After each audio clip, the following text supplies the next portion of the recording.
मुसाफिर तन्हा मुसाफिर मुसाफिर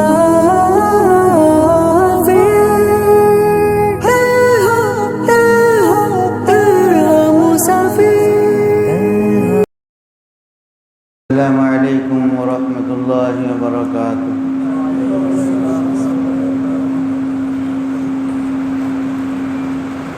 इन्नल हम्दलिल्लाहि नहमदुहु व नस्तईनुहु व नस्तगफिरुहु व नु'मिनु बिही व नतवक्कलु अलैहि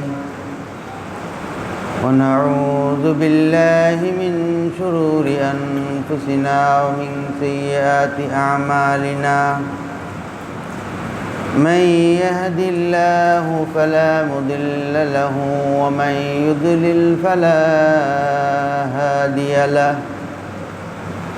ونشهد أن لا إله إلا الله وحده لا شريك له ولا نذير له ولا وزير له ولا مثيل له ولا مشير له ولا معين له. ونشهد أن سيدنا وسندنا وحبيبنا وطبيب قلوبنا وطبيب أرواحنا ومرشدنا ومولانا محمدا عبده ورسوله الذي أرسله بالحق بشيرا ونذيرا وداعيا إلى الله بإذنه وسراجا وقمرا منيرا.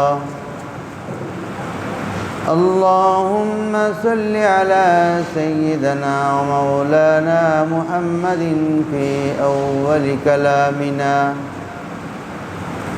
اللهم صل على سيدنا ومولانا محمد في أوسط كلامنا. اللهم صل على سيدنا ومولانا محمد في آخر كلامنا. وصلى الله تعالى على خير خلقه محمد وعلى آله وصحابه أجمعين. أما بعد فأعوذ بالله من الشيطان الرجيم. بسم الله الرحمن الرحيم. يا أيها الذين آمنوا كتب عليكم الصيام كما كتب على الذين من قبلكم لعلكم تتقون. صدق الله مولانا العظيم. وقال رسول الله صلى الله عليه وسلم قال سلمان رضي الله تعالى عنه خطبنا رسول الله صلى الله عليه وسلم في آخر يوم من شعبان. يا أيها الناس قد أضلكم شهر عظيم أو كما قال عليه الصلاة والسلام. उपस्थित मोहतरम हाज़िरीन, नहायत काबिल एहतराम मुअज़्ज़ज़ मुसल्लिन कराम, अल्लाह जल्ला शानुहुर लाखो कोटि शुक्रिया আল্লাহ রাব্বুল আলামিন এই পবিত্র দিনে আল্লাহ রাব্বুল আলামিনের মহান হুকুম জুমার নামাজ আদায়ের উদ্দেশ্যে আল্লাহর ঘর মসজিদে উপস্থিত হয়ে দিনই কিছু আলোচনা করা এবং শুনবার আল্লাহ পাক আমাদেরকে তৌফিক দান করেছেন। এই জন্য আমরা সকলেই অন্তরের অন্তঃস্থল থেকে শুকর আদায় করি, আলহামদুলিল্লাহ।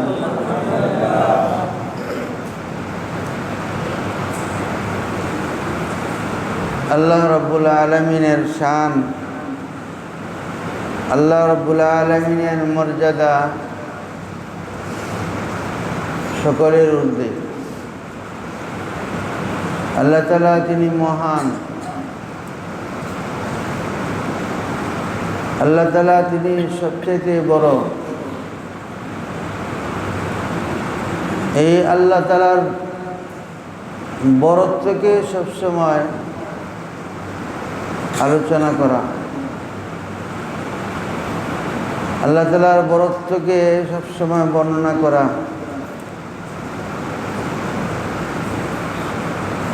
আল্লাহ রাব্বুল আলামিনের বড়ত্বের বর্ণনা করলে তখন আল্লাহ রাব্বুল আলামিনের হুকুম, আমরা যে সবাই আল্লাহ তাআলার অধীন, আল্লাহ তাআলার হুকুমকে মানতে তখন সহজ হয়। আল্লাহ রাব্বুল আলামিন কত বড় শানওয়ালা, কত বড় মর্যাদাওয়ালা, এর কিন্তু প্যারামিটার বা কোনো যন্ত্রের দ্বারা মাপা আমাদের সম্ভব না। আল্লাহ রাব্বুল আলামিনের কুদরত কত বড়, সেই কুদরতকে পরিমাপ করা तमाम জাহানের সমস্ত মখলুকাত অক্ষম।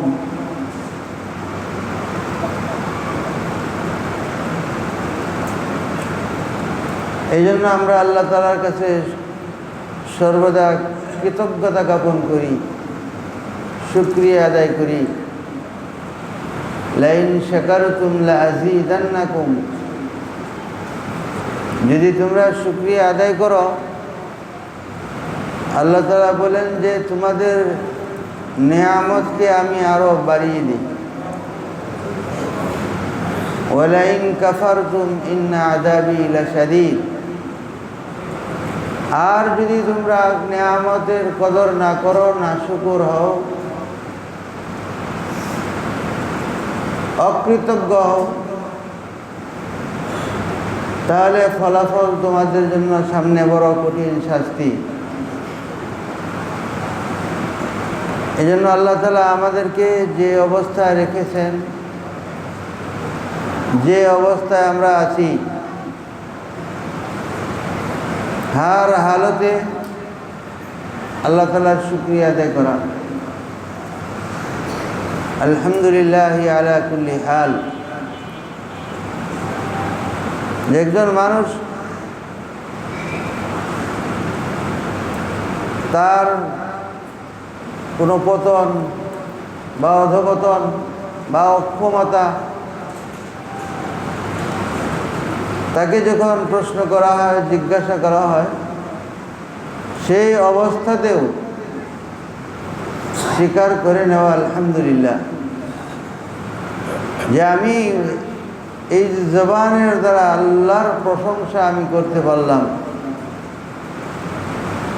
আল্লাহর মর্যাদার কথা আমি আমার জবান দিয়ে বের করতে পারলাম। একজন মৃত মানুষের জন্য এটা তো সম্ভব না। একজন মৃত মানুষ, তার আমল নামার সমস্ত খাতা তার বন্ধ হয়ে গেছে, তার ইহলৌকিক পরলৌকিক সমস্ত কর্ম তার এখন বন্ধ, তার আর এখন কিছুই করার থাকে না। এই জন্য আল্লাহ তাআলা সবচেয়ে বড়, আল্লাহ তাআলা সবচেয়ে বড় মহান। আল্লাহ তাআলা কারো মুখাপেক্ষী নন, তিনি বেনিয়াজ। আল্লাহ রাব্বুল আলামিনের হুকুম যখন আসবে, আল্লাহ তাআলার মহত্ব যখন আমার সামনে থাকবে, আল্লাহ তাআলার বরত্বের আলোচনা যখন আমরা করব, তখন সেই মহত্বের আলোচনার কারণে আল্লাহ তাআলার হুকুম মানা আমাদের জন্য সহজ হবে। যত কঠিন থেকে কঠিন হোক না কেন, সেই হুকুমকে পালন করা সহজ। উম্মতের সবচেয়ে বড় বুজুর্গ হযরত রাসূল সাল্লাল্লাহু আলাইহি ওয়াসাল্লামের পরে হযরত আবু বকর সিদ্দিক রাদিয়াল্লাহু তাআলা আনহু। আবু বকর এই শব্দটাই যে উম্মতের মধ্যে শ্রেষ্ঠত্ব হওয়ার প্রতি ইঙ্গিত করে। আবু বকর, বকর বেকাফ রে, এই তিনটি শব্দের দ্বারা হযরত আবু বকর রাদিয়াল্লাহু তাআলা আনহুর নাম গঠিত হয়েছে। এই শব্দের অর্থ হচ্ছে প্রত্যেক বস্তুর প্রথম।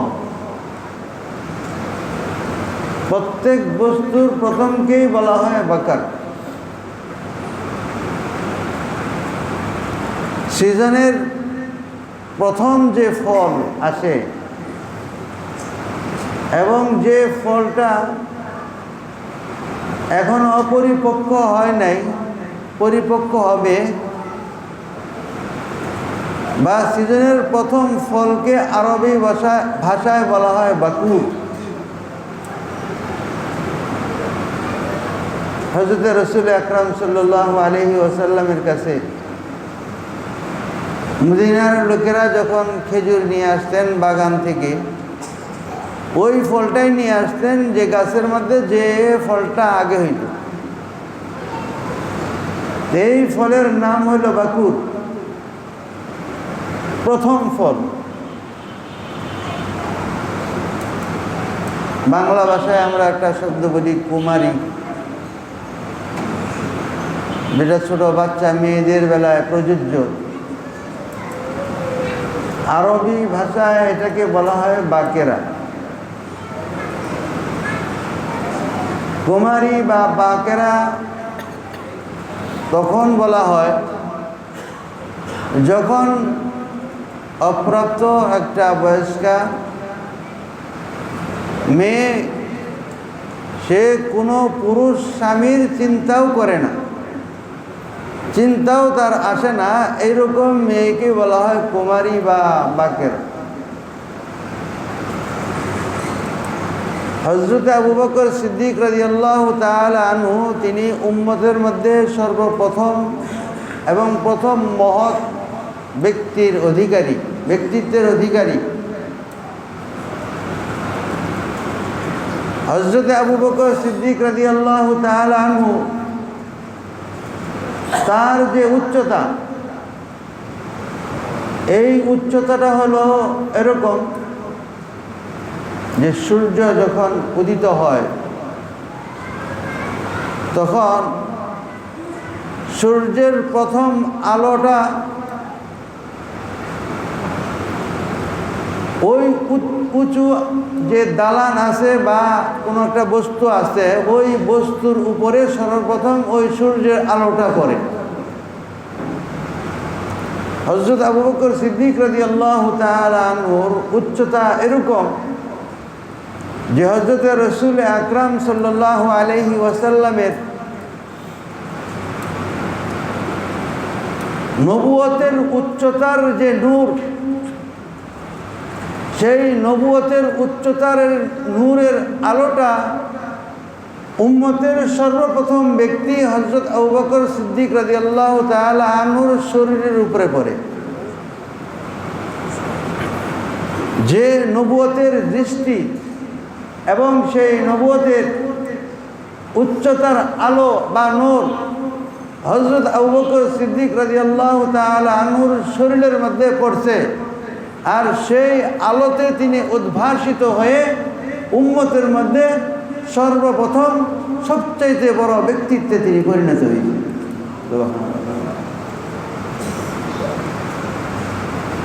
তো হযরত আবু বকর সিদ্দিক রাদিয়াল্লাহু তাআলা আনহুর মতো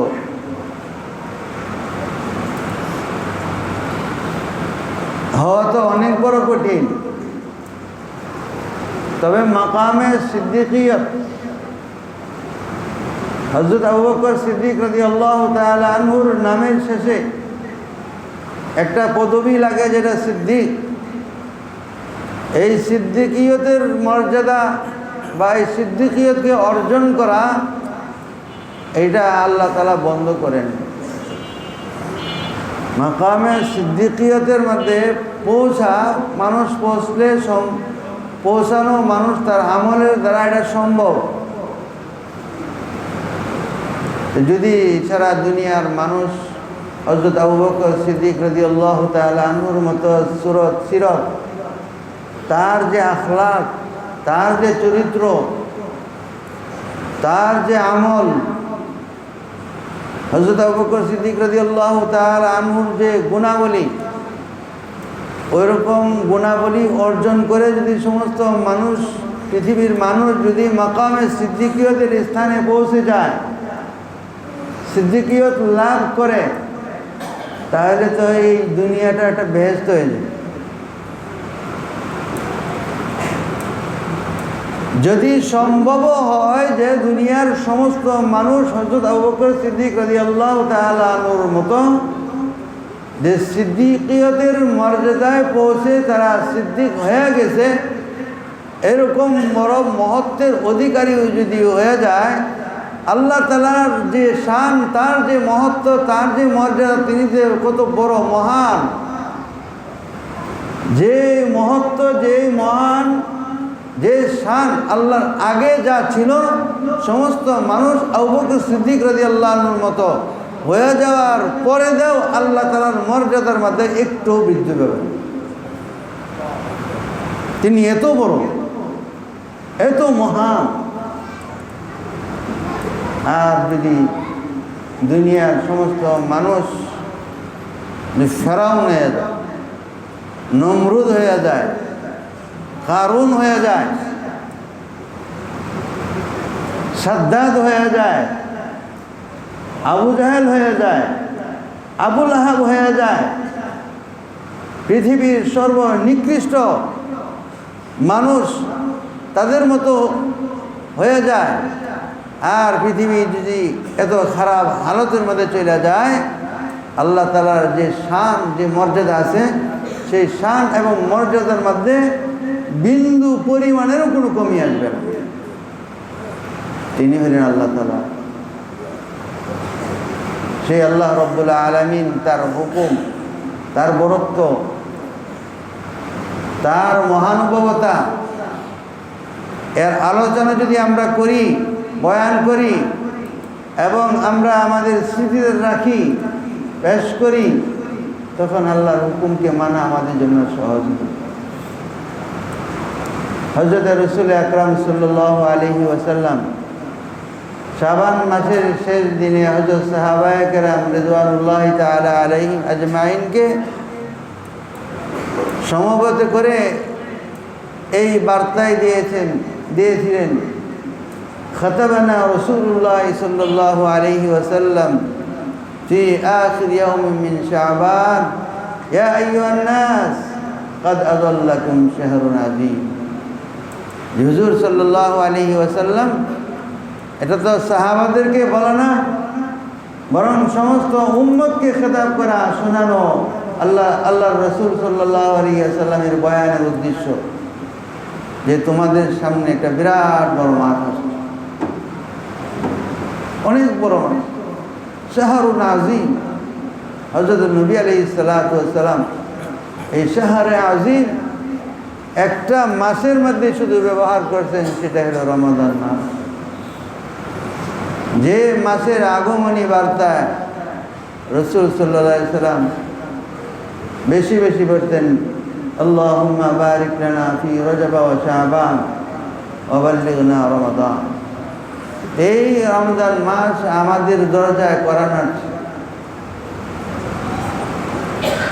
এই রমজান মাসে আমাদের কি করণীয়,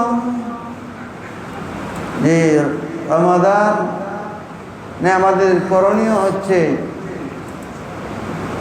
যে আল্লাহ রাব্বুল আলামিনের একটা হুকুম আছে এই মাসে রোজা রাখা। এই মাসে রোজা রাখা এটা আল্লাহ রাব্বুল আলামিনের হুকুম আমাদের উপর। আল্লাহ তাআলার বরত্ব যদি আমাদের সামনে থাকে আর এই মহান সত্তার হুকুম আমাদের সামনে আসে, আল্লাহ তাআলার মহত্বকে যদি আমরা ধারণ করি, আমরা লালন করি, তাহলে এই রমজান মাসের রোজা রাখা আমাদের জন্য ইনশাল্লাহ সহজ হবে। এবং দিল থেকে আমরা প্রিপারেশন নেই, প্রস্তুতি গ্রহণ করি যে ইনশাল্লাহ আমরা রমজান মাসের রোজাগুলিকে পালন করব। নেওয়াত আছে না আমাদের? হ্যাঁ, আল্লাহ তাআলা আমাদের সকলকে যেন মাহে রমজানের পুরো 30টি রোজা আমাদেরকে রাখার তৌফিক দান করুন। কারণ এগুলো আল্লাহ তাআলার ইচ্ছা। এই হুকুম আমরা চাই নাই, আল্লাহ তাআলা ইচ্ছা করে আমাদেরকে হুকুম দিয়েছেন। আর আল্লাহর ইচ্ছার অধীনে সব কিছু হয়। আল্লাহর মর্জি যদি না থাকে, আল্লাহর ইচ্ছা যদি না থাকে, তাহলে কোনো কিছুই হয় না। আল্লাহ তাআলার মর্জির দ্বারাই সব কিছু হয়। আল্লাহ তাআলার মর্জির বাইরে কোনো কিছুই হয় না। আল্লাহ তাআলা যেটা চান সেটাই হয়। আমি যত কিছুই পরিকল্পনা করি, কিন্তু আল্লাহর যদি মর্জি সেই পরিকল্পনার মধ্যে না থাকে, আমার ওই পরিকল্পনা জীবনেও সফল হবে না, জীবনেও সফলতা আসবে না। কারণ আল্লাহ তাআলার মর্জি নাই, আল্লাহ তাআলার সেখানে ইচ্ছা নাই। তাহলে আমাকে সফল হইতে হইলে, আমাকে কামিয়াব হইতে হইলে, যে সমস্ত মানুষ তার নিজের সফলতার জন্য দৌড়ায়, নিজের বিজয়ের জন্য সে দৌড়ায়, চেষ্টা করে, নিজের কামিয়াব চায়, কিন্তু কামিয়াব জিন্দিগি কোনটা? ওই কামিয়াব জিন্দিগির পিছনে মানুষ পড়ে না, আসল কামিয়াবির দিকে যায় না। ফামান যুহজিহা আনিন নার ওয়া উদখিলাল জান্নাতা ফাকাদ ফাজ। যে নিজেকে জাহান্নামের আগুন থেকে বাঁচাইতে পারলো, জাহান্নাম থেকে নিজেকে দূরে রাখতে পারলো, ওয়া উদখিলাল জান্নাতা, আর জান্নাতে নিজেকে প্রবেশ করাইতে পারলো, ফাকাদ ফাজ, ওই ব্যক্তি বিজয়ী, ওই ব্যক্তি সফল এবং কামিয়াব।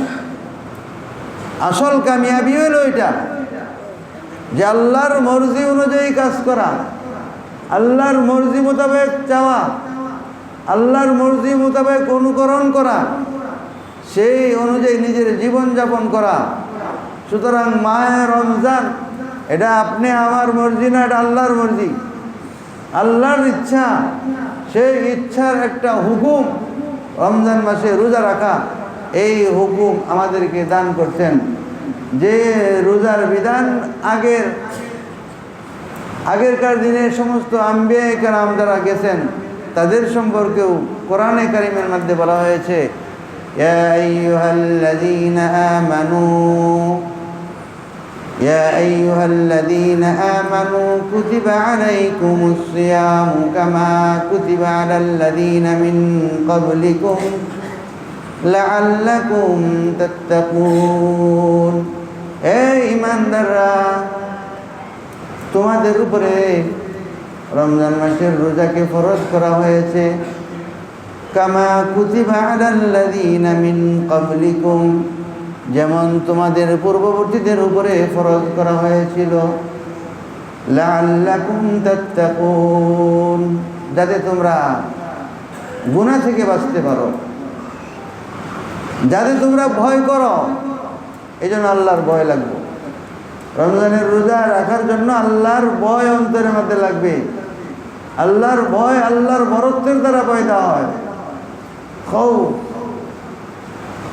খৌফ আল্লাহ তাআলার মর্জি মোতাবেক জীবনযাপন করা, আমার মতো করে আমি আমার জীবনযাপনকে না করা, কারণ আল্লাহর মর্জির বাইরে কেউ কোনো কিছু করতে পারে না। সে যত বড় ব্যক্তি হোক, সে যত বড় পাওয়ারফুল হোক, আল্লাহর ইচ্ছার বাইরে কেউ কোনো কাজ করতে পারে না। হযরত ইব্রাহিম আলাইহিসসালাম, হযরত আদম আলাইহিসসালাম বেহেশতে ছিল, তিনি চাইতেন যে বেহেশতে থাকবেন, কিন্তু আল্লাহ তাআলার মর্জি হইল যে না, তুমি বেহেশতে, তুমি দুনিয়াতে আসতে হবে। তাহলে হযরত আদম আলাইহিসসালামের মর্জি পুরা হয় নাই, বরং আল্লাহ তাআলার যেটা ইচ্ছা ছিল সেই ইচ্ছাই পূরণ হয়েছে, যে দুনিয়াতে আসতে। হযরত ইব্রাহিম আলাইহিসসালাম ছেলেকে জবাই করে কুরবানি দিবেন, এটা হযরত ইব্রাহিম আলাইহিসসালামের মর্জি, ইচ্ছা। কিন্তু আল্লাহ তাআলার মর্জি হলো যে শিশু ইসমাইল সে জবাই না হওয়া। ইব্রাহিম এত বড় জলিলুল কদর খলিলুল্লাহ হওয়া সত্ত্বেও তার মর্জি পুরা হয় নাই। মর্জি পুরা হয়েছে কারটা, যে আল্লাহ তাআলার যে মর্জি, আল্লাহ তাআলার যে ইচ্ছা, ওই ইচ্ছাই পূরণ হয়েছে। ইব্রাহিম খলিলুল্লাহর মর্জি পুরা হয় নাই, বিদায় শিশু ইসমাইল সে জবা হয় নাই, কোরবানি হয় নাই। হযরত নূহ আলাইহিসসালাম ছেলেকে চাইছিল যে তুমি ওই কাফেরদের সঙ্গে না থাইকা যে জাহাজের মধ্যে উঠো, এই জাহাজের মধ্যে উঠো, যে তুমি সফল হয়ে যাবে, তুমি নাজাত পাওয়া যাবে। ইয়া বুনাইয়া ইরকাব মা'ানা, হে বৎস, হে আদরের সন্তান ছেলে, যে তুমি আমার জাহাজের মধ্যে সওয়ার হয়ে যাও। সে বলছে যে না, সাআবি ইলা জাবালি ইয়াসিমুনি মিনাল মা, ওই যে উঁচু পাহাড় দেখা যাচ্ছে, ওই পাহাড়ে যাই আমি আশ্রয় নিব, ওই পাহাড় আমাকে রক্ষা করবে। কিন্তু সে পাহাড়ের গন্তব্যের দিকে গেলেও ওই পাহাড় থেকে রক্ষা করতে পারে নাই, উদ্ধার করতে পারে নাই। নূহ আলাইহিসসালামের মর্জি ছিল ছেলে যেন এই বাহনের উপরে আইসা সওয়ার হয়ে যায়, কিন্তু আল্লাহ তাআলার মর্জি ছিল সওয়ার না করার। আল্লাহ তাআলার মর্জি বাস্তবায়িত হয়েছে, নূহ আলাইহিসসালামের মর্জি বাস্তবায়িত হয় নাই। আল্লাহ রাসূল সাল্লাল্লাহু আলাইহি সাল্লাম হালাল জিনিসকে নিজের উপরে হারাম করছেন, কসম খাইছেন কোনো একটা ঘটনার পরিপ্রেক্ষিতে, আমি মধু জীবনেও খাইতাম না।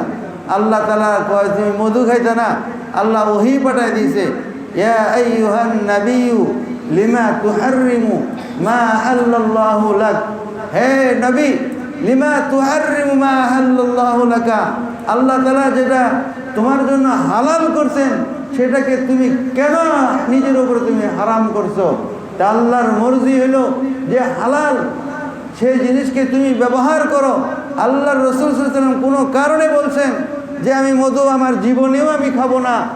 আল্লাহর রাসূলের মর্জি ছিল মধু না খাওয়া, আর আল্লাহর মর্জি হলো মধু খাওয়া। এই জন্য বলছেন তুমি হালাল জিনিসকে কেন হারাম করছো? তাহলে হয়েছে ওইটাই যেটা আল্লাহ তাআলার মর্জি হয়েছে। আপনি আমি যত কিছুই চাই হবে না, আল্লাহ তাআলা যেটা চাইবেন সেটাই হবে। আল্লাহর মর্জির বাইরে কোনো কিছুই হবে না। ওয়ামা ইউহিনিল্লাহু ফামা লাহু মিন মুকরিম, আল্লাহ তাআলা যদি কাউকে লাঞ্ছিত করেন তাকে সম্মান দেওয়ার কেউ নেই। আর যদি আল্লাহ তাআলা কাউকে সম্মানিত করেন তাহলে তাকে কেউ অসম্মান করার মতো কেউ নেই। এই জন্য আল্লাহ তাআলার বিরাট বড় হুকুম আসতেছে, সেটার মধ্যে হচ্ছে আমাদের সফলতা, আমাদের কামিয়াবি, সেটা হলো মাহে রমজানের রোজা। লাআল্লাকুম তাত্তাকুন, যাতে তোমরা পরহেজগার হইতে পারো, যাতে তাকওয়াওয়ালা হইতে পারো, যাতে তোমরা মুত্তাকি হয়ে থাকতে পারো। সেই মুত্তাকি হওয়া একটা আমাদের বিরাট বড় লাকি চান্স আল্লাহ পাক আমাদেরকে সামনে দিচ্ছেন।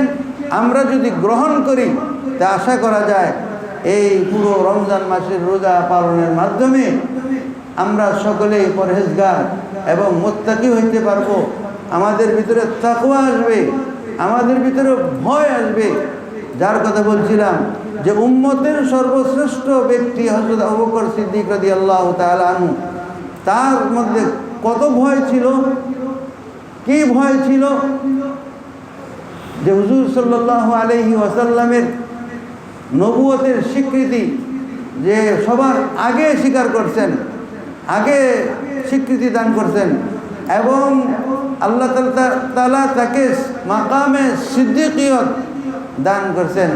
সে আবু বকর সিদ্দিক রাদিয়াল্লাহু তাআলা আনহু তিনি বলতেন, হে আল্লাহ, আমি যদি কোনো গাছ হয়ে যেতাম, মানুষ কাটতো, কাইটা এটাকে পুরাই দিত, ছাই হয়ে যেত, এটার কোনো হিসাব নাই।